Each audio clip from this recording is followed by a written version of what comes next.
But to our militia problem, this I think is fascinating, and there's this a professor at Georgetown University is offering some thoughts on this. We do have a militia problem in the United States. Militias, independent, non-governmental citizen militias, do not exist in any other developed country in any significant way. There are people who go out and play soldier, but not like here in the United States, and not with the branding and all, although it appears that this is starting to seep into Canada. And, there's a lot of people have died as a result of these things, and there's been a lot of violence associated with them. We just in the last 2 weeks, an Illinois militia member pleaded guilty to bombing an abortion clinic. A second Michigan militia member pleaded guilty to attempting to kidnap and murder Michigan's governor. A California militia group is on the verge of taking over an entire county. The governor of Idaho or the lieutenant governor is talking about legalizing militias there. Which gets us to the interesting part of this, that militias are actually illegal in every state in the Union. After the Civil War, every state in the Union decided, there's a couple things that you just don't allow in public. And, exposing yourself, like Lauren Boebert's husband went to jail for doing. Brawling in public, disturbing the peace, pretending to be the police. These things are crimes, and they will put you in jail for them. Well, it turns out that playing soldier in ways that go beyond theater is also illegal in all 50 states. Now, when I say it goes beyond theater, what I'm talking about is like Civil War reenactments. That's fine. That's, theater, that's good fun. Going out on a target range and practicing with live ammunition with the intent of creating a civil disturbance or overthrowing the government, that is actually illegal in all 50 states. 48 states prohibit any kind of militia activity at all in their constitutions. 50 states have laws against it. The law here in Oregon, for example, which is the crime of unlawful paramilitary activity is what this is called. First of all, our Constitution says the military shall be kept in strict subordination to the civil power. And then the law says a person commits the crime of unlawful paramilitary activity if that person exhibits, displays, or demonstrates to another person the use, application, or making of any firearm, explosive, or incendiary device, or any technique capable of causing injury or death, blah, blah, blah, blah, for use in a civil disorder. Now, that's the key. The civil disorder is what makes it illegal.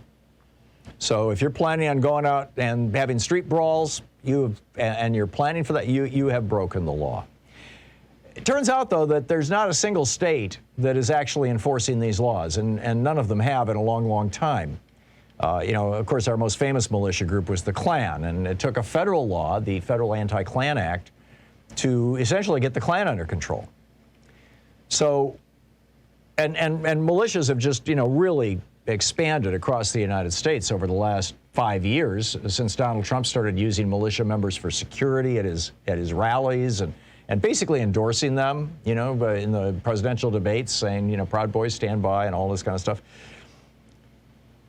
And it really picked up. I mean, this whole thing became a thing after President Obama was elected. Oh my God, a black man in the White House, time to form the militia. And when the Bundys backed down Obama twice, once down in I believe it was Texas, maybe it was Arizona, in the desert there, where Cliven's ranch was, and the other time up here in Oregon in the Malheur Wildlife Refuge. And that was Cliven's son, Ammon.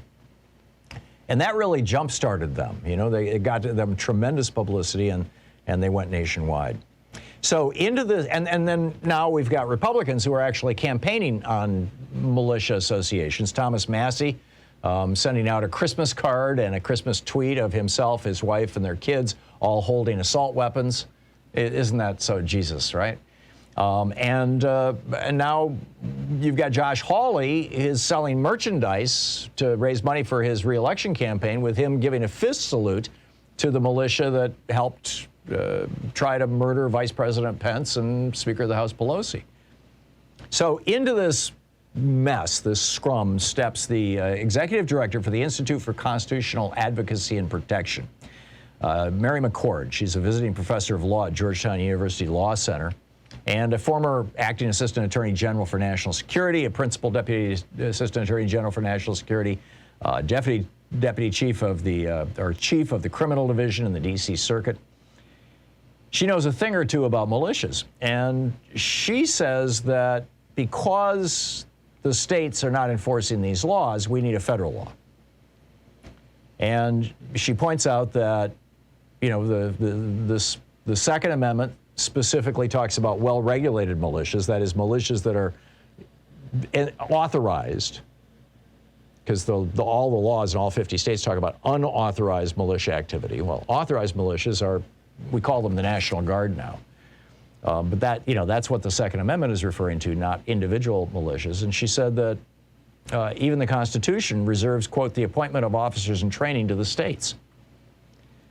She also says that her proposal is that a federal law, she said it could be passed under the Commerce Clause as well as the Militia Clauses and the Necessary and Proper Clause of the Constitution. She says it should bar people while armed and in conjunction with an unauthorized paramilitary organization from publicly patrolling, drilling, or engaging in paramilitary techniques, interfering with government proceedings. That would, by the way, include showing up at polling places, asserting authority over others without legal right, intimidating others in the exercise of their constitutional rights, back to voting, or training to do any of these acts. And she says this would not run afoul of Heller. It would not run afoul of the First Amendment's right to free speech. It would not run afoul of the First Amendment's right to peaceable assembly, because all of these include that civil disturbance part, which is what makes it all illegal. I don't know if this is something that anybody has any interest in Washington, D.C. I'm guessing probably not.